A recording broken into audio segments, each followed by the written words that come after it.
The ambush that failed. Captain Vexlar of the Krell Confederation vessel Shadow Talon had built his reputation on one simple principle: strike where the enemy is weakest. For 15 cycles, this strategy had served him well. His ship's holds were filled with plunder from 100 worlds. His crew was loyal to the point of fanaticism, and his name was whispered with dread across 3 spiral arms of the galaxy. Today's target was supposed to be simple: a lone human transport, the UES Perseverance, traveling through the Cygnus corridor with minimal escort. Intelligence suggested it carried rare minerals from the mining operations on Helios 9. The humans were newcomers to the galactic stage, their technology cobbled together from various species they'd encountered, their tactics predictable and uninspired. Easy prey. Visual contact in 3 minutes, Captain, reported Nevix, his sensor officer. The Krell officer's 4 eyes blinked in sequence, a sign of anticipation among their kind. Vexlar's mandibles clicked with satisfaction as he leaned forward in his command chair. His exoskeleton gleamed under the harsh bridge lights, the ceremonial scars that marked his victories creating intricate patterns across his chitinous surface. Weapon systems primed and locked, announced Tazra, his second in command. Boarding parties standing ready. Excellent. Vexlar's voice was a deep, rattling sound. Maintain stealth approach. I want to be breathing down their necks before they even know we're here. The Shadow Talon slipped through the void, its advanced cloaking technology rendering it nearly invisible against the backdrop of space. The ship was a marvel of Krell engineering, sleek, predatory, and designed specifically for ambush tactics. Its weapons could tear through standard shields in seconds, and its boarding pods could attach to a victim's hull like parasites. Target vessel coming into range, Nevix announced. But Captain, something's not right. Explain, Vexlar demanded, his antennae twitching with sudden alertness. The transport's energy signature is fluctuating. It doesn't match the profile of a standard human cargo vessel. Vexlar hesitated for only a moment. It changes nothing. They're still outmatched. Execute attack pattern, Sigma 3. The Shadow Talon dropped its cloak in a burst of energy, weapons systems powering up as it rushed toward the seemingly vulnerable transport. The first volley of plasma torpedoes streaked across the void. That was when everything went wrong. The transport suddenly shifted, panels along its hull sliding away to reveal concealed weapon ports. The Perseverance didn't attempt to flee. Instead, it turned directly toward the attacking vessel, its engines flaring to full power. Evasive maneuvers, Vexlar shouted, but it was too late. The human vessel fired, not with the standard defensive weapons of a transport, but with military-grade focused ion cannons. The first salvo struck the Shadow Talon's forward shields, overloading them instantly. The second tore through the exposed hull, ripping open entire sections to the vacuum of space. The bridge erupted into chaos as alarms blared and emergency systems engaged. Vexlar was thrown from his command chair as the ship lurched violently. They were waiting for us, Tazra hissed, green blood seeping from a gash in her exoskeleton. This was a trap. Before Vexlar could respond, the sensor array exploded, killing Nevix instantly. The bridge view screen showed 3 more human vessels dropping out of FTL travel, surrounding the Shadow Talon in a perfect tactical formation. All hands, prepare to repel boarders. Vexlar commanded, drawing his ceremonial blade. We will not be taken so easily. But the humans didn't board immediately. Instead, they systematically disabled the Shadow Talon's remaining weapons, engines, and communication systems.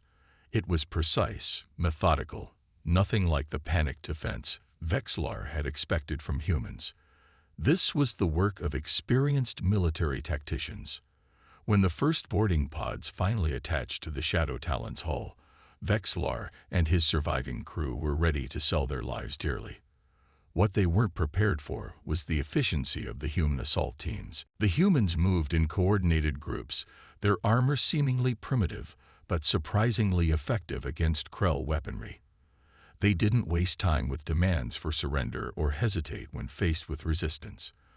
They cleared each section of the ship with practiced precision, using non-lethal weapons when possible but showing no hesitation to employ deadly force when necessary. Vexlar fought furiously, his natural strength and speed, allowing him to take down 3 human soldiers before a stun blast caught him in the thorax, sending paralyzing shocks through his nervous system. As consciousness faded, his last thought was one of confusion. These were not the humans he had been told to expect. He awoke in a containment cell, the energy field shimmering before him. His injuries had been treated, though the pain lingered. Outside the cell, 2 humans observed him with clinical interest. "He's awake," said one, a female with dark skin and close-cropped hair. Her uniform bore insignia that Vexlar recognized as denoting high rank. "I am Captain Alina Reeves of the United Earth Navy vessel, Relentless. You are Captain Vexlar of the pirate vessel, Shadow Talon, correct?" Vexlar remained silent, assessing his situation. His internal organs were damaged, more severely than the humans probably realized. He could feel the slow poison of cellular breakdown spreading through his system. Without specialized Krell medical technology, he had perhaps 1 planetary rotation left to live. "Your silence won't help you," Captain Reeves continued. "We've captured your ship's data core intact. We know who you are, what you've done, and who you work for. Then why keep me alive?" Vexlar finally responded, his voice weaker than he would have liked. "Information," replied the second human, a male with pale features and cold eyes. "The Krell Confederation has been raiding human colonies for 3 years now.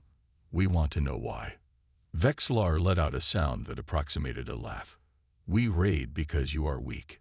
Or at least, that's what we were told." Captain Reeves stepped closer to the energy field. "And what do you believe now, Captain Vexlar?" The Krell pirate studied her face, trying to understand the complexities of human expression. There was no triumph there, no gloating, only a steady determination that he found unsettling. "I believe," he said slowly, "that we were gravely misinformed about humans." "Explain." Vexlar shifted, wincing at the pain the movement caused. The Confederation intelligence reports described humans as technologically inferior, tactically predictable, and physically fragile. Easy targets who would surrender rather than fight when faced with superior force.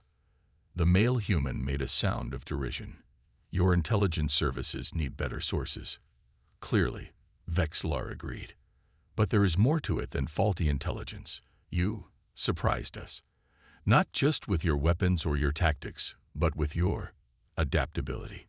Captain Reeves nodded slightly. "What happened to your crew? How many survived?" Vexlar countered.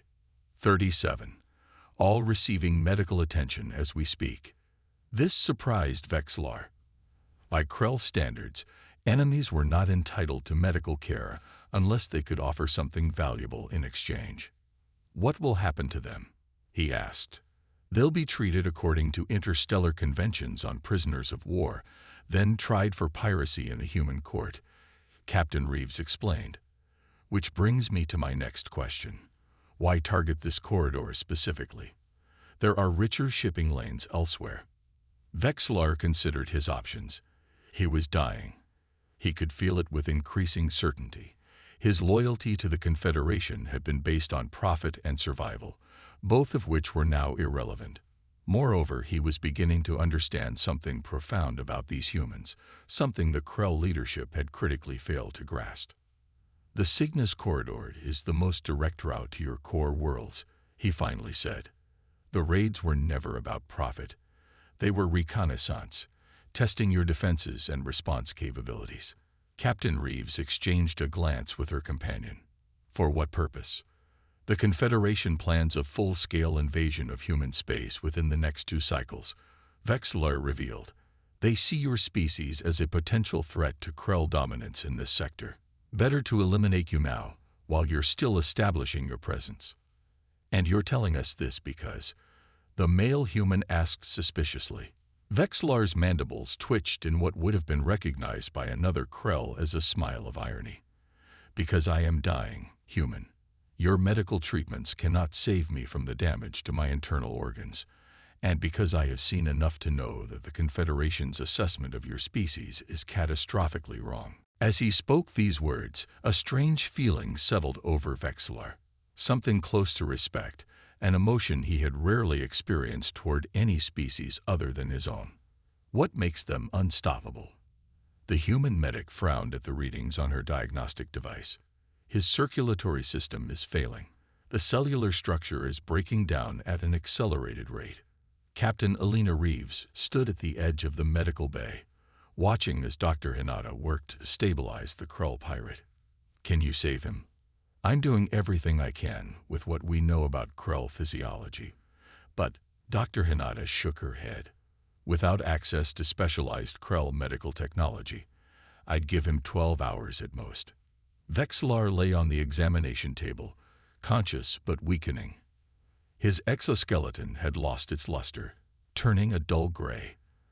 The translator device attached to his thorax converted his labored breathing into a mechanical hum.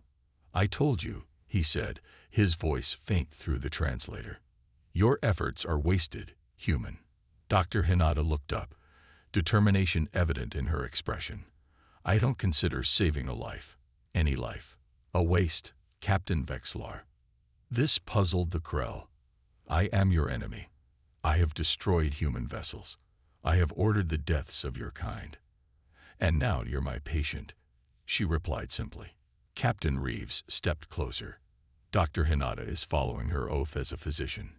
It's something humans take very seriously. The commitment to heal, regardless of who needs healing." Vexlar's compound eyes focused on the doctor, then on the captain. "Inefficient. Impractical." He paused. "Intriguing." "We need to continue our earlier conversation," Reeves said. "You mentioned an invasion plan. What details can you provide?" The pirate's breathing became more labored. "The first wave, 3 battle groups, targeting your colony worlds in the Arcturus sector. The strategy relies on overwhelming force and the expectation of rapid human capitulation. And you believe this strategy is flawed?" "Catastrophically," Vexlar confirmed. "Your species doesn't respond as expected." His mind drifted back to 6 cycles earlier, when he had attended the strategic briefing on the emergent human presence in the sector. High Commander Vrilzex had presented the assessment with absolute confidence. "The humans are physically weaker than most spacefaring species," Vrilzex had declared, displaying comparative anatomical data. "Their technological development is derivative, largely adapted from traded or salvaged alien tech. Their military doctrine is fractured by planetary politics. They will fold under concentrated pressure." No one had questioned the assessment. Why would they? The Krell Confederation had dominated their region of space for centuries, subjugating or eliminating dozens of species that posed potential challenges to their supremacy. "You're thinking of something," Captain Reeves observed, pulling Vexlar back to the present. "A memory." "A mistake," he replied. "One the Confederation will pay for dearly." Dr. Hinata administered another treatment, trying to stabilize his failing systems. "Try not to exert yourself, Captain." "It doesn't matter," Vexlar said. "But before I die, I would understand. What makes humans different? We've conquered species with stronger bodies, more advanced technology, larger populations, yet none of them fought like you did today." Captain Reeves considered the question thoughtfully. "Humanity has always been defined by our adaptability, Captain Vexlar. Throughout our history, we've faced extinction-level threats, disease, climate change, war, resource depletion. We survived not because we were the strongest or the smartest, but because we refused to accept defeat. Stubbornness is not unique to humans," Vexlar countered weakly. "It's more than stubbornness," she explained. "It's creativity born from desperation. It's cooperation forged in crisis. When humans are backed into a corner, we don't just fight harder. We change the rules of engagement entirely." The medical bay's lighting flickered momentarily as the ship adjusted its power distribution. "Your ambush today," Reeves continued, It wasn't the first attack in this sector. After the third raid, we analyzed the pattern and predicted your next target. The Perseverance was bait, designed to look vulnerable while concealing significant firepower. A deception, Vexlar acknowledged, effectively executed. We learned from each encounter, adapted our technology to counter your advantages, trained our crews specifically to combat Krell tactics. For the first time, Vexlar felt something beyond physical pain, a profound realization that the Krell Confederation, for all its military might and centuries of dominance, had fundamentally misunderstood what they were facing in humanity. "Would you allow me?" He struggled with the words, "to record a message to my people." Captain Reeves studied him carefully. "Why?" "Because they need to understand what I now understand. The invasion must not proceed." After a moment's consideration, she nodded. "Dr. Hinata, please provide recording equipment." The doctor retrieved a small device and positioned it near Vexlar. Captain Reeves stepped back, giving him privacy while remaining vigilant. Vexlar gathered his remaining strength, his mandibles clicking as he composed his thoughts. When he began to speak, his voice was stronger, carrying the authority of his rank one final time. "This is Captain Vexlar of the Shadow Talon, addressing the High Command of the Krell Confederation. If you are receiving this message, I am dead, my ship captured or destroyed by human forces." He paused, breathing laboriously. "Our intelligence on humanity is catastrophically flawed. They are not the primitive, disorganized species we were led to believe." His exoskeleton trembled with the effort of speaking, but he pressed on. "The planned invasion must be reconsidered. Humans do not respond to superior force by surrendering. They adapt, improvise, and become more dangerous. Their apparent technological weaknesses are deceptive. They learn from every encounter and implement countermeasures with remarkable speed." Vexlar's voice grew more urgent. "Most critically, we have misunderstood their social structure. What we perceived as inefficient sentimentality, their tendency to risk resources to save even their weakest members, is actually a source of their strength.